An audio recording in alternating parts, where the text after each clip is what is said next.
தமிழ் இலக்கிய வரலாற்றில் பாரதிதான் முதலாக இந்த தமிழ் அடிமைப்பட்டு கிடக்கிறது, இந்த நாடு மட்டும் விடுதலை அடைந்தால் போதாது, மொழியும் விடுதலை அடைய வேண்டும், இது மக்களுக்கு பயன்படக்கூடிய மொழியாக மாற வேண்டும் என்று கருதி போராடினார்.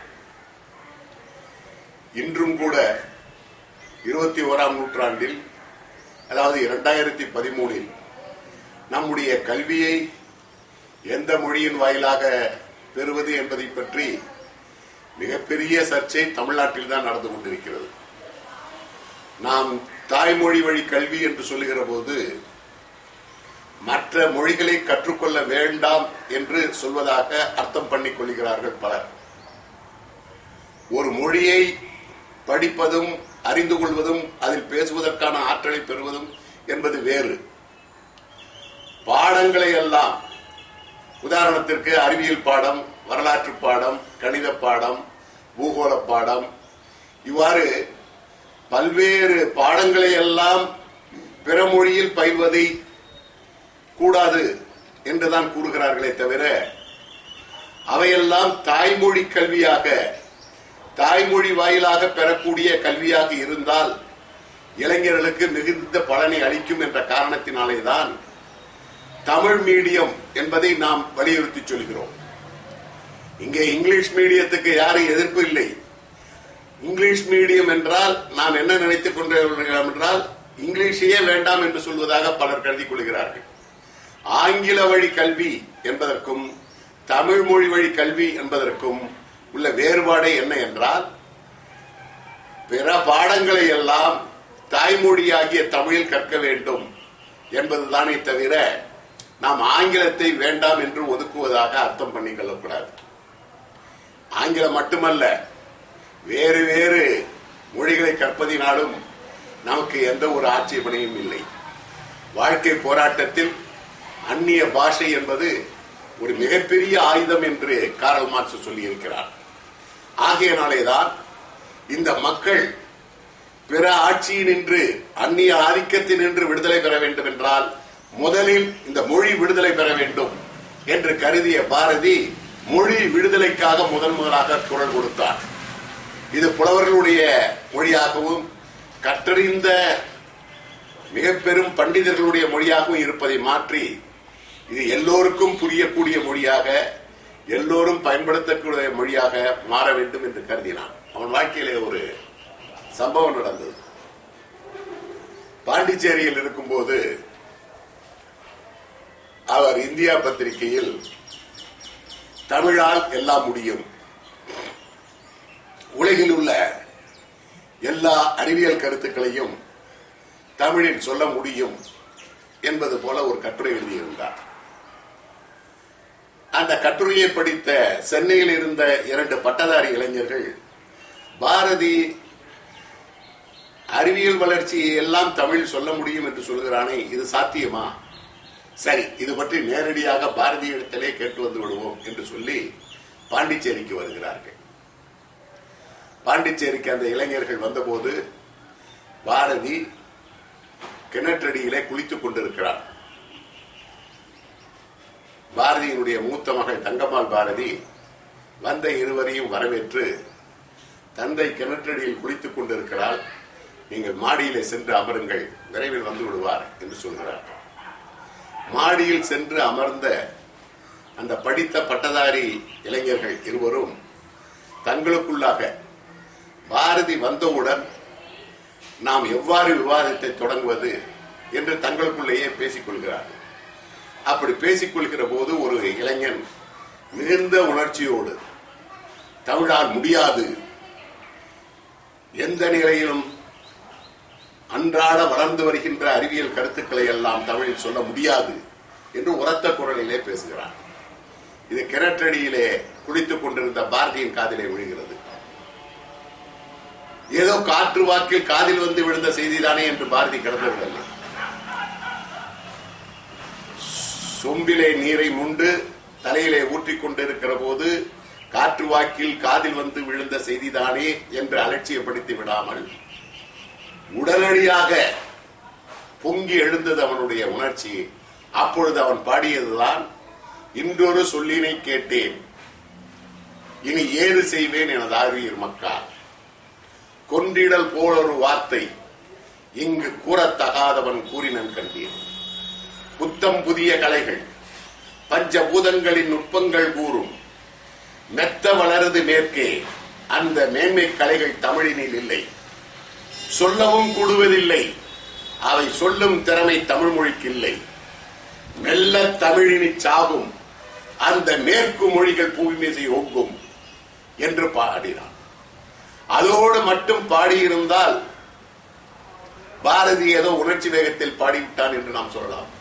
மெல்ல தமிழினி சாகும், அந்த மேற்கு மொழிகள் பூமிசை ஓங்கும் என்று சொன்ன அந்த இளைஞனை பார்த்து சொல்கிறான், இந்த இழிநிலை எனக்கு எய்திடலாமோ என்று சொல்கிறான். சொன்னதோடு மட்டுமில்லை, சொன்னவனை பார்த்து என்று அந்த பேரை உரைத்தான் என்று சொல்கிறான். மெல்ல தமிழினி சாகும், அந்த மேற்கு மொழிகள் பூமிசை ஓங்கும் என்று அந்த பேரை உரைத்தான் என்று சொல்லி, இந்த இடிநிலை எனக்கு எய்திடலாமோ என்று வருந்துகிறான். இப்படி வருந்துவதோடு மட்டும் இருந்திருந்தால் அவன் சாதாரண கவிஞன்.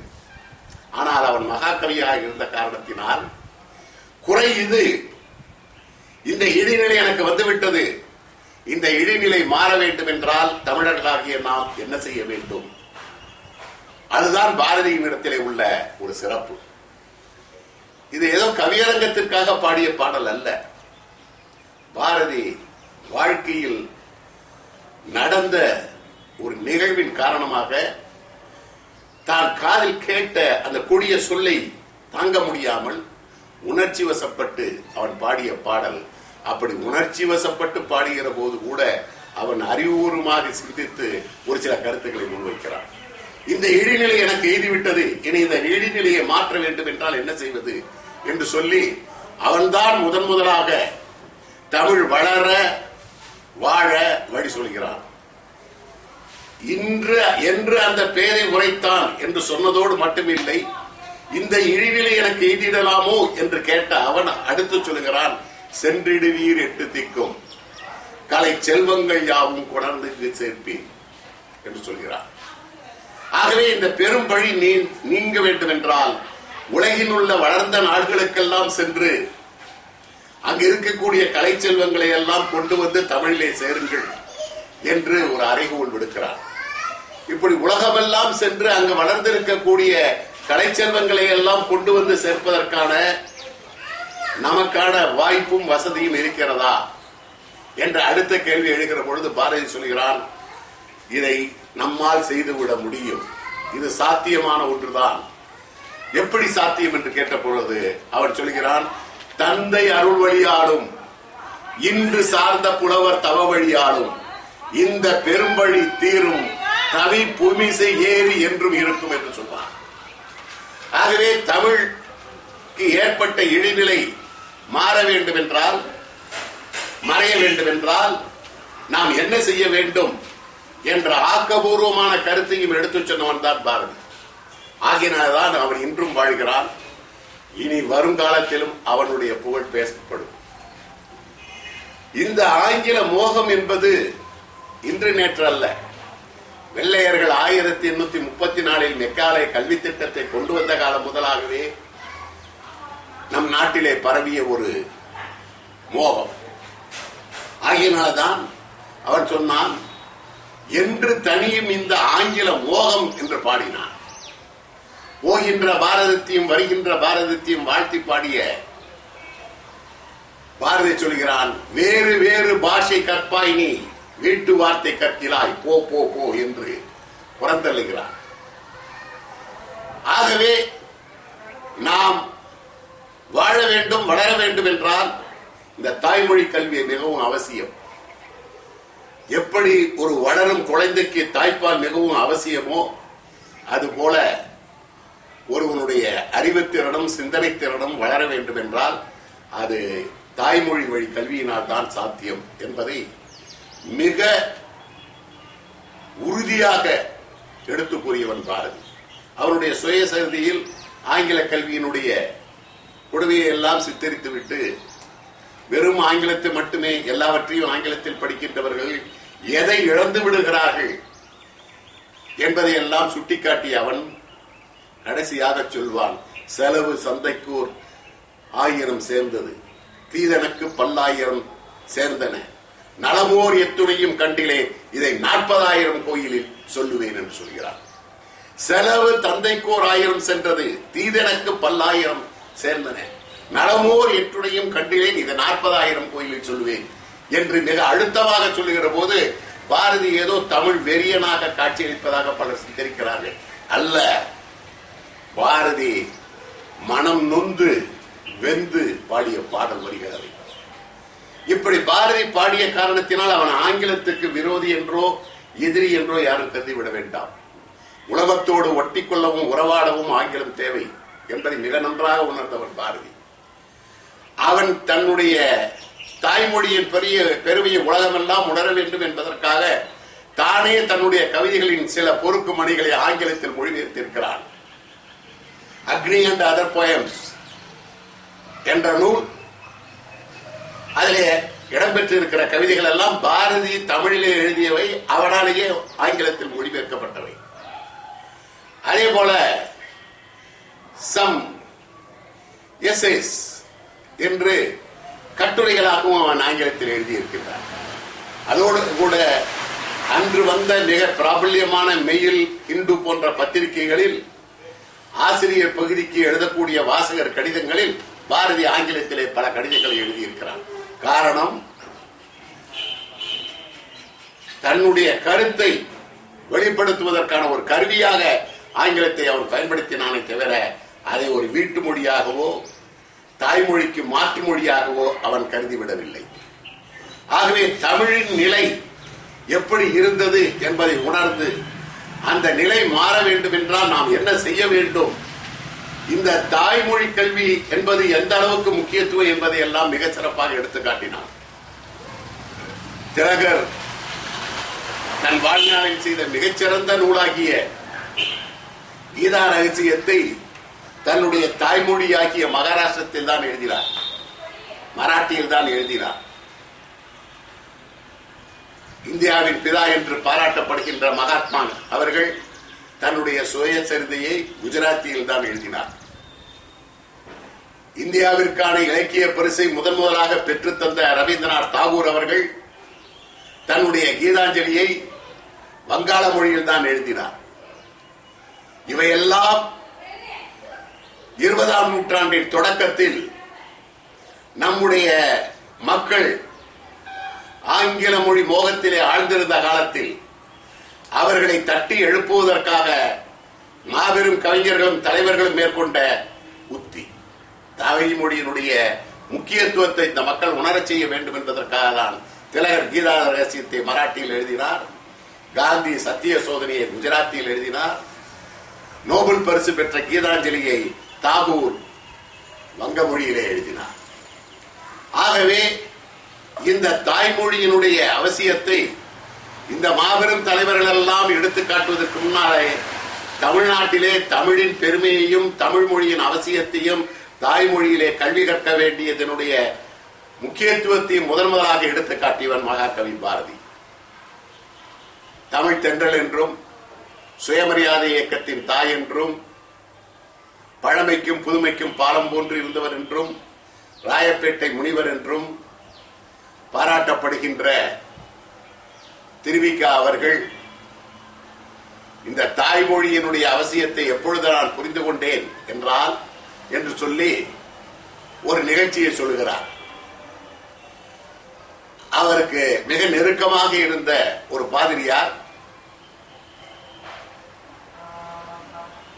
வங்காளத்தை சார்ந்தவர். அவர் தமிழ்நாட்டிலே கிறிஸ்துவ மத போதகராக பணியாற்றிக் கொண்டிருந்த காலம். சென்னையிலே இருந்த அவர் ஆசியாவிலேயே முதலாக தொழிற்சங்கத்தை தோற்றுவித்த திருவிக்காவோடு தமிழால் முடியும் என்பதை தன்னுடைய தேசபக்தன் என்ற நாளிதழின் வாயிலாக தமிழ் மக்களுக்கு எடுத்துக்காட்டிய திருவிக்காவோடு மிக நெருங்கிய நட்பு கொண்டிருந்தார். அந்த வங்க நாட்டை சார்ந்த பாதிரியாருக்கு ஒரு பெரிய கொடிய கட்டி உடலிலே வந்து விடுகிறது. மருத்துவர்கள் சொல்லிவிடுகிறார்கள், இந்த கட்டியை அறுவை சிகிச்சையின் மூலமாக தான் நீக்க முடியும். அப்படி நீக்க வேண்டும் என்றால் அந்த காலத்தில் இப்பொழுது இருக்கக்கூடிய நவீன மருத்துவ வசதி எல்லாம் இல்லாத காலம் ஆகியனாலே அப்பொழுது குளோரோஃபார்ம் என்ற மயக்க மருந்தை கொடுத்துதான் இந்த அறுவை சிகிச்சையை செய்வார்கள்.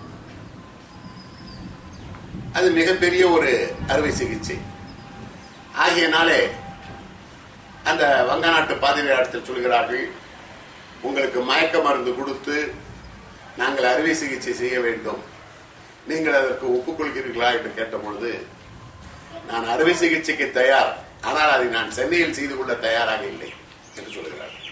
எல்லோருக்கும் ஆச்சரியம். ஏன்? புகழ்பெற்ற டாக்டர் ரங்காச்சாரி போன்றவர்கள் எல்லாம் இருக்கக்கூடிய சென்னையை விடுத்து மேல்நாட்டிற்கு வங்காளத்திற்கு சென்று அறுவை சிகிச்சையை செய்து கொள்ள வேண்டும் என்று ஏன் இந்த பாதிரியார் சொல்கிறார் என்று திருவிக்கா போன்றவர்களே அவரிடத்திலே சென்று, ஏன் தாங்கள் கல்கத்தாவிலே சென்று இந்த சிகிச்சையை செய்து கொள்கிறேன் என்று சொல்கிறீர்கள் என்று அவரிடத்திலே கேட்கிறார்கள். அப்பொழுது அவர் சொல்கிறார், எனக்கு அறுவை சிகிச்சை செய்வதற்கு முன்னால் மயக்க மருந்து கொடுத்து விடுவார்கள், அறுவை சிகிச்சை செய்த பிறகும் கூட மயக்கம் தெளிய நேரமாகும். அப்படிப்பட்ட நேரத்தில் நான் என்னையும் அறியாமல் என்னுடைய கருத்துக்களை என்னுடைய தாய்மொழியாக்கிய வங்க மொழியில் தான் வெளியிடுவேன்.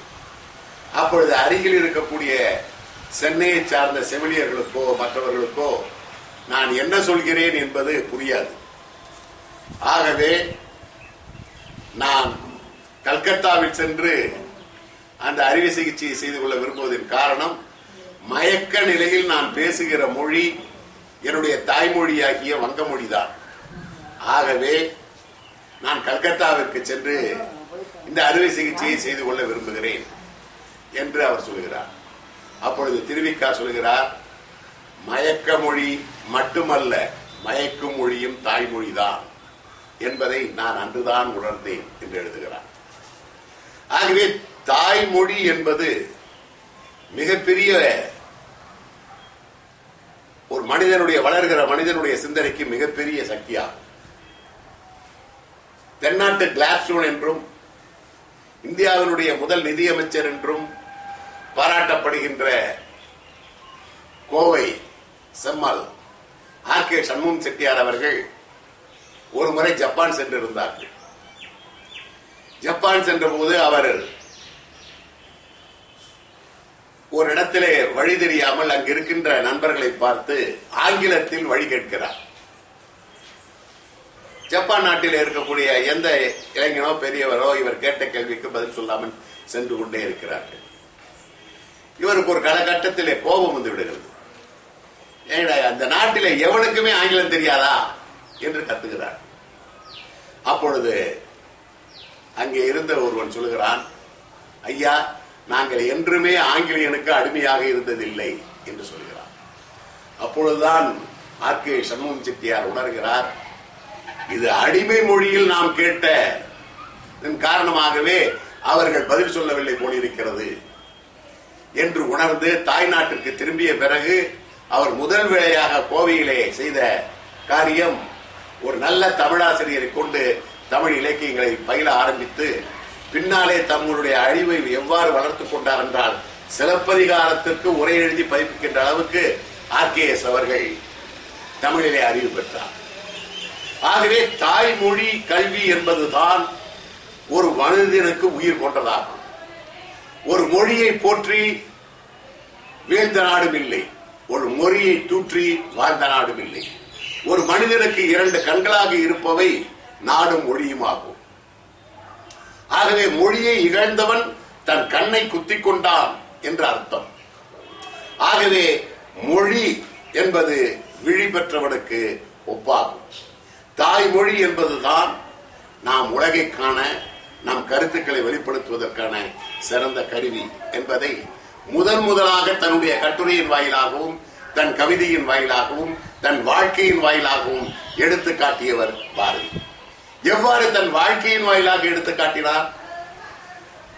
உலகிலே சிறந்த வாழ்க்கை வரலாற்று நூல்கள் என்று பாராட்டப்படுவதில் முதன்மையான இடத்தை பெறுவது டாக்டர் ஜான்சனுடைய வாழ்க்கை வரலாறு. டாக்டர் ஜான்சனுடைய வாழ்க்கை வரலாறு எழுதியவர் பாஸ்வெல். ஆகவே பாஸ்வெல்ஸ் லைஃப் ஆஃப் ஜான்சன் என்றே சொல்லுவார்கள். அதுபோல பாரதியாருடைய வாழ்க்கை வரலாறையே மிக சிறப்பானது வாரா எழுதிய மகாகவி பாரதியார்.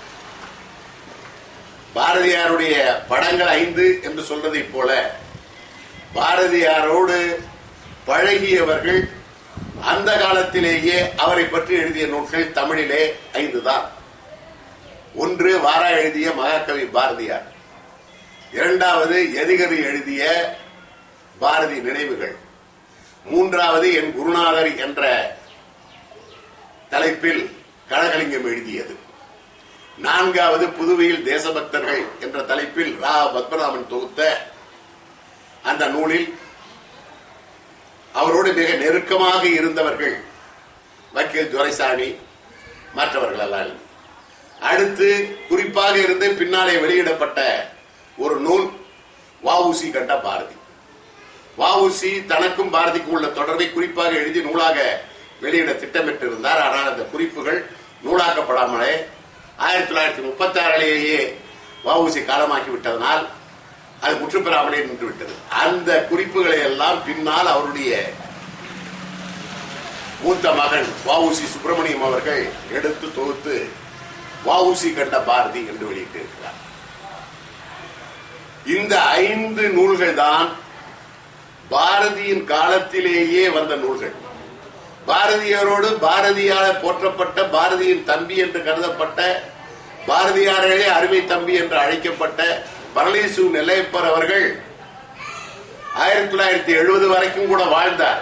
ஆனால் அவர் சிறு சிறு கட்டுரைகளாக எழுதியிருக்கிறாரே தவிர அது முழுமையாக தொகுத்து நூலாக வெளியிடப்படவில்லை. பின்னால் பாரதியை பற்றி பலர் எழுதியதெல்லாம் கேட்டவை அல்லது கேட்டவர்கள் சொல்லியவை அல்லது படித்தவை இவைதானே தவிர நேரடியாக அவரோடு பழகி பாரதியினுடைய வாழ்க்கையை எழுதிய பெருமை முதலாக வாரா அவர்களுக்கு தான் சாரும். வாரா அவர்கள் பாண்டிச்சேரியிலே நம்முடைய கொடியாளம் ரங்கசாமி ஐயங்கார் அவர்கள் ஸ்ரீரங்கத்துக்கு இருந்தார். கொடியாளம் ரங்கசாமி ஐயங்கார் அவர் அரவிந்தரிடத்திலே மிகுந்த நட்பு கொண்டிருந்தவர். அரவிந்தர் தலைமறைவான வாழ்க்கையை மேற்கொண்டு புதுச்சேரியில் வந்து வாழ்ந்த காலத்தில், ஆரம்ப காலத்தில் அவருக்கு உதவுவதின் பொருட்டு சீமெண்டை டின்னிலே வெள்ளி காசுகளையும் தங்க காசுகளையும் போட்டு வாராவிடத்திலே கொடுத்து அதை அரவிந்தரிடத்திலே சேர்க்க சொல்கிறார். ஆகவே கொடியாளம் ரங்கசாமி ஐயர் கொடுத்த அந்த பொருளை அரவிந்தரிடத்திலே கொண்டு சேர்க்க சென்ற வாரா அவர்கள் பாண்டிச்சேரியிலே சென்று அரவிந்தரிடத்தில் அந்த பொருளை கொடுத்த பிறகு அங்கே பாரதி இருப்பதை கேட்டு அவரை பார்க்க போகிறார். பாரதி அப்பொழுது மாடியில் இருக்கிறான். மாடி ஏறி சென்று கதவை தட்டுகிறார். கதவை திறந்தவுடன் எதிரிலே நின்றவரிடத்தில் பாரதி என்பதை அறிந்தும் பாரதி இடத்திலே ஆங்கிலத்தில் தன்னை அறிமுகம் செய்து கொள்கிறார் வாரா. வாரா ஆங்கிலத்தில் தன்னை அறிமுகம் செய்து கொண்டிருந்ததை கேட்டுக் கொண்டிருந்த பாரதி உடனடியாக திரும்பி, அடே ராமு, உனக்கு நிகராக இங்கே ஒருவன் ஆங்கிலத்தில் பேசுகிறான், அவனை நீ வந்து கவனித்துக் கொள் என்று திரும்பி போக எத்தனிக்கிறார். அப்பொழுதுதான் வாரா அவர்கள் தான் செய்த தவறை உணர்ந்து பாரதியினுடைய காலடியிலே விழுந்து வணங்கப் போகிறார். அப்பொழுது பாரதி காலில் விழ வந்த வாராவை தடுத்து தூக்கி நிறுத்தி தன் மார்போடு அணைத்து சொல்கிறார், தம்பி, ஒரு மனிதன் இன்னொரு மனிதனோடு இன்னும் எத்தனை காலத்திற்கு தன் தாய்மொழியை விட்டு பிற மொழியிலே பேசும்? தமிழனாகிய நீ எதற்காக ஆங்கிலத்தில் பேசுகிறார் என்று சொல்லி அவரை தடுத்து ஆட்கொண்டார். அன்றுதான் வாராவுக்கு தமிழின் மீது உள்ள அந்த பற்று அளப்பரிய ஒரு பற்றாக மாறுகிறது. பாரதி நீ யார் என்று கேட்டதற்கு வாரா ஆங்கிலத்தில் பதில் சொன்னதும் பாரதி, அடே ராமு, உனக்கு நிகராக இங்கே ஒருவன் ஆங்கிலம் பேசுகிறான் என்று சொன்ன நிகழ்ச்சி தான் வாராவின் வாழ்க்கையில் ஒரு பெரிய மாற்றத்தை ஏற்படுத்தியது. இன்று இந்த கேள்வி கேட்கப்பட்டு 100 ஆண்டுகள் ஆகிவிட்டன, 105 ஆண்டுகள் ஆகிவிட்டன. ஆனால் இன்னும் நிலைமை மாறி இருக்கிறதா என்றால் தமிழ்நாட்டில் இல்லை. சாதாரண எழுத்தறிவற்றவர்கள் கூட சந்தையில் இருக்கக்கூடிய காய்கறிக்காரர்களிலிருந்து காய்கறிக்காரியிலிருந்து பயன்படுத்துகிற 10 சொற்களில் 6-7 சொற்கள் ஆங்கிலமாக போய்விட்டது. கத்திரிக்காய் வாங்குகிற பொழுது அந்த காய்கறிக்காரத்தில் பேசுகிற பொழுது அந்த காய்கறிக்காரிக்கு சொல்லுகிறார், பஸ்ஸுக்கு லேட் ஆகிறது, ரொம்ப டைம் பண்ணாதே, சீக்கிரமாக வாங்கு, உங்ககிட்ட சேஞ்ச் இருக்கா என்றெல்லாம் கேட்கிறார். நடைமுறை வாழ்க்கையில் நாம் இன்று சாதாரணமாக ஆங்கிலம் கலவாமலே பேச முடியவில்லை. அந்த அளவுக்கு நாம் மாறியதற்கு காரணம் இந்த நாட்டில் உள்ள கல்வி முறை, இந்த நாட்டில் உள்ள படித்தவர்கள் மேற்கொண்ட போக்கு அடிமட்டம் வரை, அடித்தட்டு மக்கள் வரை சென்று அவர்களையும் அறியாமல் தாய்மொழியை மறந்து பேசுகிற ஒரு நிலையை உருவாக்கிவிட்டோம். நாம் பஸ்ஸுக்கு டைம் ஆகிவிட்டது என்றுதான் சொல்கிறோம், ட்ரெயினுக்கு லேட் ஆகிவிட்டது என்று சொல்கிறோம்.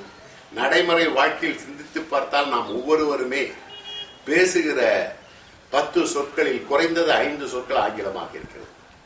நடைமுறையில் வாழ்க்கையில் நாம் பயன்படுத்துகிற மொத்த சொற்களே ஒரு 20-25 தான் இருக்கும். நடைமுறை வாழ்க்கையில் பயன்படுத்துகிற சொற்கள் அதில் பாதிக்கு மேற்பட்ட சொற்கள் ஆங்கிலமாகிவிட்டது. இது மக்களோடு இரண்டர கலந்து விட்டது. ஒன்று, ஆங்கிலேயர்களைப் போல அதை தமிழாக்கி கொள்ள வேண்டும், இல்லையே தமிழிலே இருக்கக்கூடிய சொற்களை அடுத்த தலைமுறை உணர்ந்து செயல்படுகிற நிலையை உருவாக்க வேண்டும். அது எப்படி சாத்தியம் என்றால், பாரதி அதை தன்னுடைய கட்டுரைகளில் மிக தெளிவாக எழுதியிருக்கிறார். தமிழ்நாட்டில் ஆசிரியருடைய நிலை, அவருடைய சம்பள விகிதம், அதிலே தமிழை கற்பிக்கின்ற ஆசிரியருக்கும் வடமொழியை கற்பிக்கின்ற ஆசிரியருக்கும் உள்ள சம்பளத்தில் உள்ள வேறுபாடு, இவற்றையெல்லாம் கூட தன்னுடைய கட்டுரையிலே அவர் சுட்டிக்காட்டுகிறார். ஆகவே இந்த நிலையெல்லாம் மாற வேண்டும் என்றால் நமக்கு தாய்மொழி பற்று வேண்டும். இதை முதலாக தமிழ்நாட்டில் தன் கவிதையின் மூலமாகவும் கட்டுரையின் மூலமாகவும் தன் வாழ்க்கையின் மூலமாகவும் நமக்கு எடுத்து காட்டியவன், வாழ்ந்து காட்டியவன் பாரதி. ஆகியனால்தான் பாவேந்தர் பாரதிதாசன் அவர்கள் பாரதியை பற்றி பாடுகிற போது சொன்னார், பழைய நடை பழங்கவிதை பழந்தமிழ் நூல் பார்த்து எழுதி பாரதியார் உயர்ந்தார் இல்லை. செவ்விய கவிதை உள்ளம் பூண்டிருந்த பாரதியாராலே அழுந்தி இருந்திட்ட தமிழ் எழுந்ததென்றே ஆணையிட்டு சொல்லிடுவோம் அன்னை மீதில். அழகொடி சேர் பாரதியார் கவிதை தன்னை அறிந்திலதே புவி என்றால் புவி மேல் குற்றம் என்று சொன்னார். ஆகவே பாரதியினுடைய கவிதையை நாம் அறிந்துவில்லை என்றால் நாம் அறியாமையில் இருக்கிறோம் என்று பொருள். ஆகவே அழகொடி சேர் பாரதியார் கவிதை தன்னை அறிந்திலதேல் புவி என்றால் புவி மேல் குற்றம் என்று சொன்ன பாவேந்தர் பாரதிதாசனுடைய கருத்தை நாம் சிந்திக்க வேண்டிய கட்டாயத்தில் இன்று இருக்கிறோம் என்று சொல்லி இன்றைய இந்த கருத்தை இத்தோடு நிறைவு செய்கிறோம்.